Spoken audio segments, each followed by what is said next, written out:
იურისტი მარიკა არევაძე, ასევე წარმოადგენს კოალიციას ცვლილებებს, იმყოფება ჩემთან სტუდიაში. მარიკა, მოგესალმებით. თქვენ წარმოადგენთ ასევე იმ იურისტების ჯგუფს ამ შემთხვევაში, ამ გახმაურებული საქმის პარალელურად, რომელიც აგროვებს ყველა მონაცემს, ყველა დაზარალებულის და ამ გამზადებულ მონაცემს გამოიყენებს საერთაშორისო მექანიზმებისთვის პასუხისმგებლობის დასაყენებლად, ხო, შესაბამისი პირების ყველა იმ მექანიზმის გათვალისწინებით,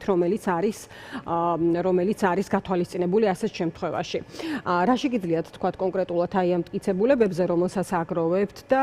რა გზების გავლა არის აუცილებელი, რომ საბოლოოდ უპასუხოთ არ დასჭეს მთავარი კითხვა,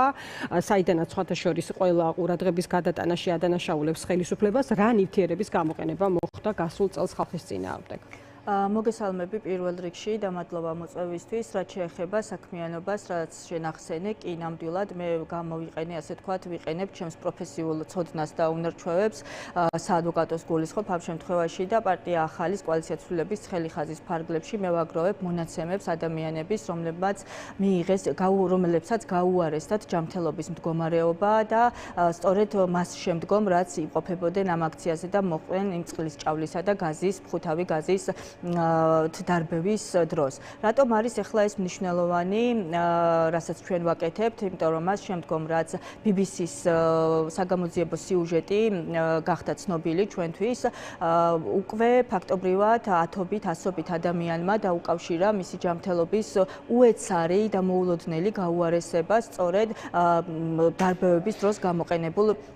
ნივთიერებას და ფაქტია, რომ რაღაცა ნივთიერება ნამდვილად იყო გამოყენებული იქ, ხომ? რატომ? იმიტომ რომ ამას ადასტურებს თავად ქართული ოცნების პრემიერ-მინისტრი, შინაგან საქმეთა მინისტრი, ადასტურებენ, რომ რაღაცა ნივთიერება გაურიეს, ბატონო, ხო, მაგრამ მთავარი კითხვა არის რა, ხო? კი, და რა არის მნიშვნელოვანი, იმიტომ რომ გაურიეს რაღაც ნივთიერება, ამას ადასტურებენ და რომ იმ კლასიფიკატორის ქვეშ არის ის ნივთიერება, რომელიც BBC-ს საგამოძიებო სიუჟეტში იყო და ამ კლასიფიკატორის ქვეშ არსებული ნივთიერებები არის ყველა მომწამლელი და არ შეიძლება რომ ადამიანების მიმართ იქნას გამოყენებული. აქ ახლა ნახეთ რას აკეთებენ ჩვენ თუ ბოლო პერიოდის პროპაგანდას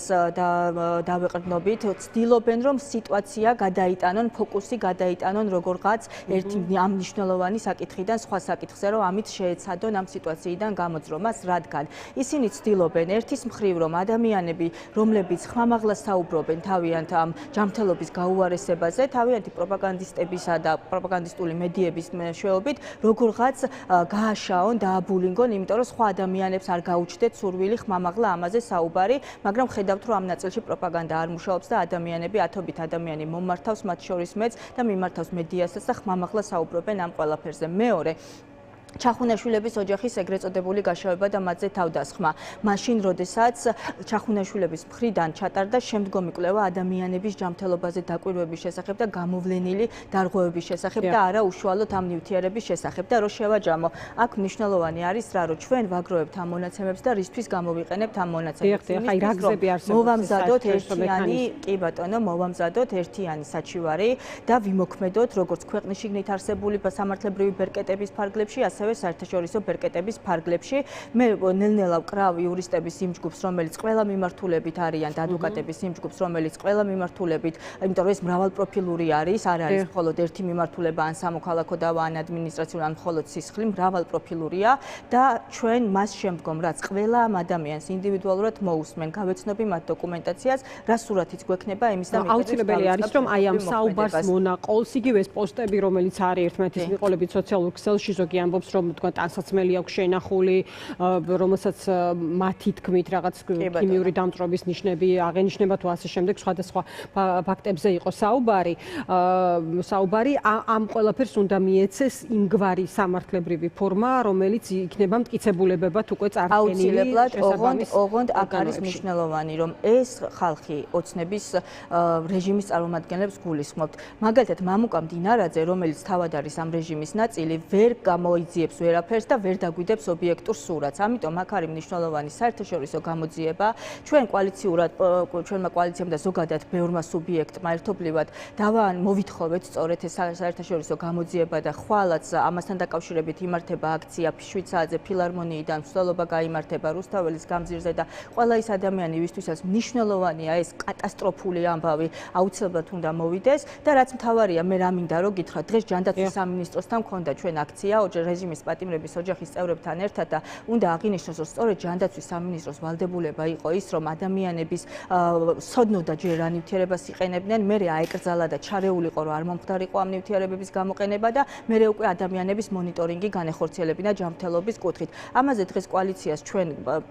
მქონდა ბრიფინგი და ჩვენ ვაპირებთ სწორედ ამას, იმიტომ რომ ამ ადამიანების დაუყოვნებლივი აღრიცხვა უნდა მოხდეს, მათი დიაგნოსტირება, მკურნალობა, რაზეც სახელმწიფომ უნდა აიღოს სრული პასუხისგებლობა და ხარჯების ანაზღაურება, შემდგომ მუდმივი მონიტორინგი მკურნალობის შემდგომ და კომპენსაცია, იმიტომ რომ დაზარალებულად უნდა იქნეს ყველა ეს ადამიანი ცნობილი, რომელმაც ამხელა ზიანი მიიღო სახელმწიფოსგან. ფაქტია, რომ რაღაც ნივთიერება იყო გარეული და ფაქტია, რომ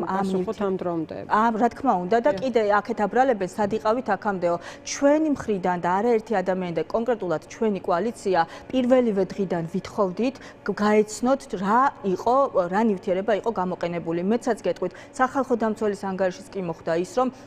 ისიც თხოვდა რომ მიაწოდებინა ინფორმაცია ასაიდუმლოებენ იმიტომ სწორედ რომ დიახ მათ მაღალი ალბათობით ჩაიდინეს ეს დანაშაული და ეს არის კონვენციური დანაშაული და ეს არც ერთ ხელისუფალს არ ეპატიება არც ერთ ქვეყანაში და არც საერთაშორისო ასპარეზზე და არც ქვეყნის შიგნით ამიტომ ამას შესაბამისი პასუხისგებები ჭირს რა თქმა უნდა მაგრამ ბევრი ფაქტი მაგრამ მარტივი აი უფრო მარტივად რო შეხედოს ყველამ არავის ამ დრომდე არ მიუღია პასუხი კითხვაზე რა ნივთიერება არის გამოყენებული, მტკიცება რთულია, ვიდრე ობიექტური ძიების შედეგი არ იქნება სახეზე, მაგრამ ფაქტია, რომ ჩვენ არ ვიცით რეალურად რა ნივთიერებაზეა საუბარი და ეს სიმართლე იცის შესაბამისმა ობიექტური ძიება იქნება საერთაშორისო სპეციალისტების ჩართულობით. ამიტომ ეს უნდა მოხდეს და აუცილებლად დადგება, როგორც არა მარტო სამართლებრივი, პოლიტიკური პასუხისგებლობაც დადგება ამაზე. დიდი მადლობა მარიკა, დაგემშვიდობები წარმატებას გისურვებ.